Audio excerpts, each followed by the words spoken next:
ശബരിമല സ്വർണ്ണ കവർച്ച കേസ് കോടതിയിൽ ഇ.ഡി. ഇന്ന് അപേക്ഷ സമർപ്പിക്കും. കൊല്ലം വിജിലൻസ് കോടതിയിൽ രജിസ്റ്റർ ചെയ്ത കേസിൽ എഫ്ഐആറിന്റെ പകർപ്പും മൊഴികളും കൈമാറണമെന്ന് ആവശ്യപ്പെട്ട് അപേക്ഷ നൽകുന്നത് ഇ.ഡി. ആണ്. വിശദാംശങ്ങൾ എം മനോജ് നൽകും. മനോജ്, പറയൂ.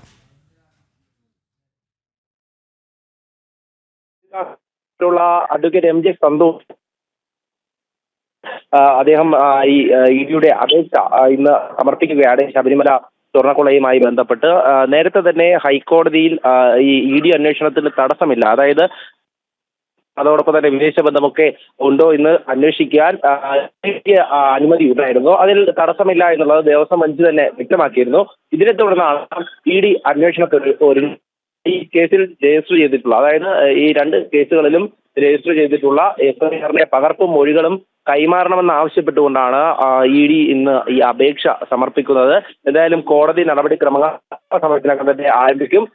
അഭിഭാഷകൻ ഇപ്പോൾ കോടതിയിൽ ഹാജരായിട്ടുണ്ട്. അതേസമയം തന്നെ കേസിൽ പ്രതിയായിട്ടുള്ള മുൻ തിരുവാഭരണം കമ്മീഷണർ KS ബൈജുവിന്റെ റിമാൻഡ് കാലാവധി നീട്ടുന്നതിനായി കോടതിയിൽ ഹാജരാക്കിയിട്ടുണ്ട്. എന്തായാലും അന്വേഷണവുമായി ഇപ്പോൾ ഇ.ഡി കൂടെ മുന്നോട്ട് വരികയാണ്. ഇതിലൂടെ കൂടുതൽ ഉന്നതരിലേക്ക് കുരുക്ക് മുറുകാനാണ് സാധ്യത. കാരണം ഇത്രയും പേരല്ല, അതായത് അറസ്റ്റിലായ 6 പേർ മാത്രമല്ല, ഇനിയും ഈ കൊള്ളയുമായി ബന്ധപ്പെട്ട് ഒരുപാട് പേർക്ക് പങ്കുണ്ട്. അത് ഉന്നതർക്കാണ് എന്നുള്ള കാര്യമൊക്കെ തന്നെ പുറത്തേക്ക് വരുന്നുണ്ട്.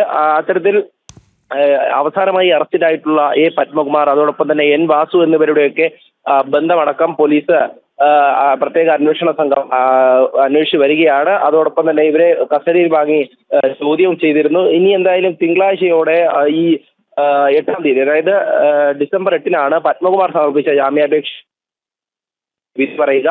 അതേസമയം തന്നെ മറ്റൊരു കാര്യം, രണ്ടാമത്തെ കേസിൽ കൂടെ ഈ ദ്വാരപാലക ശില്പങ്ങളുടെ ഈ പാളി കടത്തലുമായി ബന്ധപ്പെട്ട കേസിൽ കൂടെ A. പത്മകുമാറിനെ അന്വേഷണ സംഘം പ്രതി ചേർത്തിരുന്നു. അതിലും അറസ്റ്റ് രേഖപ്പെടുത്തിയിരുന്നു. ഇനി ആ നടപടിക്രമങ്ങൾ കൂടെ കടക്കുകയാണെങ്കിൽ തിങ്കളാഴ്ചയോടുകൂടി തന്നെ ഈ പ്രത്യേക അന്വേഷണ സംഘം കസ്റ്റഡിയിൽ വാങ്ങാനും സാധ്യതയുണ്ട്. അത്തരത്തിൽ കസ്റ്റഡിയിൽ വാങ്ങി ആ കേസിലും കൂടെ ചോദ്യം ചെയ്യും. എന്തായാലും നടപടിക്രമങ്ങൾ തുടർന്നുകൊണ്ടിരിക്കുകയാണ്. ഇ.ഡി ഈ കേസ് അന്വേഷിക്കുമ്പോൾ കൃത്യമായും അതിൽ ഈ കള്ളപ്പണ ഇടപാട് നടന്നിട്ടുണ്ടോ, അല്ലെങ്കിൽ വിദേശത്തേക്ക് ഇതിൽ നിന്നും പണം കടത്തിയിട്ടുണ്ടോ എന്നുള്ളത് ഉൾപ്പെടെ വ്യക്തമാകും. എന്തായാലും അന്വേഷണം അതിന്റെ ഓരോ ഘട്ടം കഴിയുമ്പോഴും ഹൈക്കോടതി വിലയിരുത്തുന്നുണ്ട്. ഹൈക്കോടതിയിൽ സമർപ്പിക്കുന്ന റിപ്പോർട്ട് അത് കൃത്യമായും പ്രത്യേക അന്വേഷണ സംഘത്തിന് അതിന്റെ സമഗ്രമായിട്ടുള്ള റിപ്പോർട്ട് സമർപ്പിക്കേണ്ടതുണ്ട്. എന്തായാലും ഈ ഒരു അറസ്റ്റ് നടപടികൾ തുടരുന്നു എന്നുള്ളത് തന്നെ നമുക്ക് മനസ്സിലാക്കാം. അതായത് പത്മകുമാറിൽ നിന്നും അടുത്തത് ഉന്നതരിലേക്ക് തന്നെ, അതായത് ദേവസ്വം വകുപ്പിലേക്ക് തന്നെ എത്തുമെന്ന് തന്നെയാണ് ഈ വിവരങ്ങൾ സൂചിപ്പിക്കുന്നത്. ശബരിമല സ്വർണ്ണ കവർച്ച കേസിൽ എൻഫോഴ്സ്മെന്റ് ഡയറക്ടറേറ്റ് ഇന്ന് കൊല്ലം കോടതിയിൽ പ്രത്യേക അപേക്ഷ നൽകുകയാണ്. സെഷൻസ് കോടതിയിലാണ് ഇതുമായി ബന്ധപ്പെട്ടുള്ള അപേക്ഷ നൽകുന്നത്. കൊല്ലത്ത് നിന്നും എം മനോജാണ് ഈ വാർത്തയുടെ വിശദാംശങ്ങളുമായി ചേർന്നത്.